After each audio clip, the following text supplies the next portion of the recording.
Hello everybody, welcome to my channel. My name is Jay, and we are talking about WandaVision. So far we have no explanation about this show. Why is this set in a 50s comedy? Isn't this supposed to be an Avengers spin-off? Well, I got some theories based on the comic book and what I've seen so far in the movies, so stick around.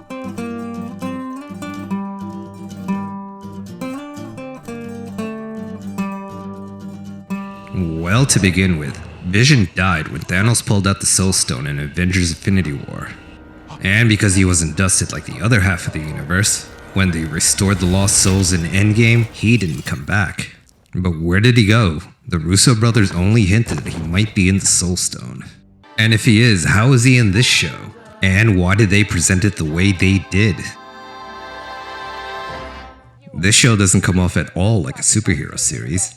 The block. My mother-in-law was in town, so I wasn't.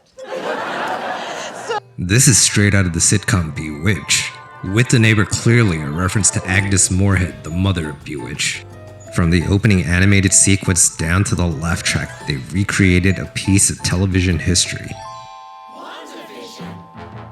How and why is this possible? There's clear references in the show that indicate in fact that she is not in reality. And this clue where she finds a toy helicopter has the SWORD logo on it.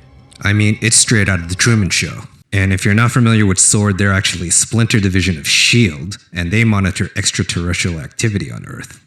And perhaps the biggest clue comes after the end of each episode.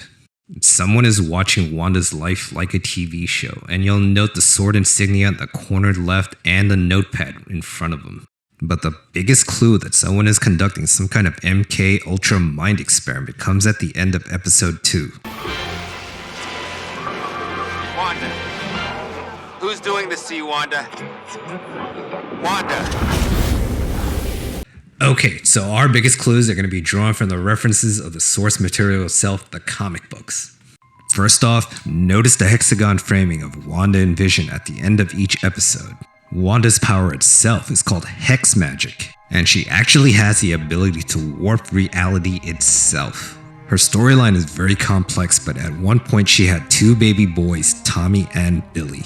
Now how does an android have babies, you ask? Well, it turns out he didn't. They were created by magical means. Originally the storyline went like this. Wanda created her babies subconsciously through her magic.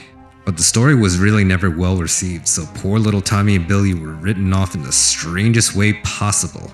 Not content with just vanishing them as figments of Wanda's imagination, they ended up being part of soul fragments of this guy, Master Pandemonium. So he abducted and absorbed them back into his being. But then it turns out it wasn't actually his soul fragments he absorbed, it was Mephisto's.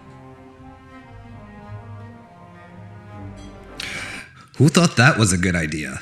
One final clue before I give you my thesis, and that would be the Beekeeper. And you'll notice they also have a SWORD logo on their uniform. But the Beekeepers have always been synonymous with AIM, Advanced Idea Mechanics. They were originally a faction of Hydra, with the goal of overthrowing all governments for their own gain. But in the MCU, AIM was a think tank for scientific advancement started by Aldrich Killian, which they use for Extremis, a gene therapy that replaces lost limbs. And she apparently recognized him because after seeing him, she just reverses time. More precisely, reverses the tape being played. Every indication is this is a fabricated universe that she has the ability to warp at will.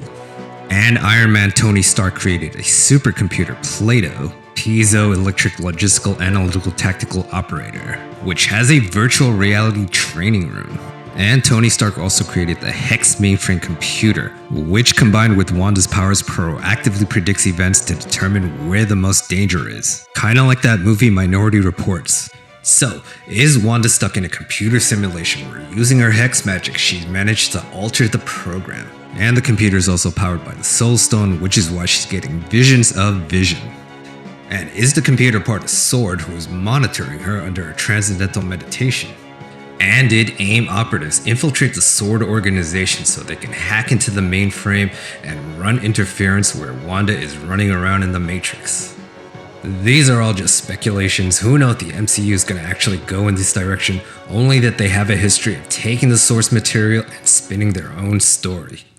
So, as far as the show review goes, I am enjoying it as a nostalgia piece to I Love Lucy and Bewitched. I haven't seen any action yet, but I am looking forward to it. It does look promising, so I'm going to give this show a thumbs up and recommend you watching it. My name is Jay, thank you for watching. I will see you in the next one.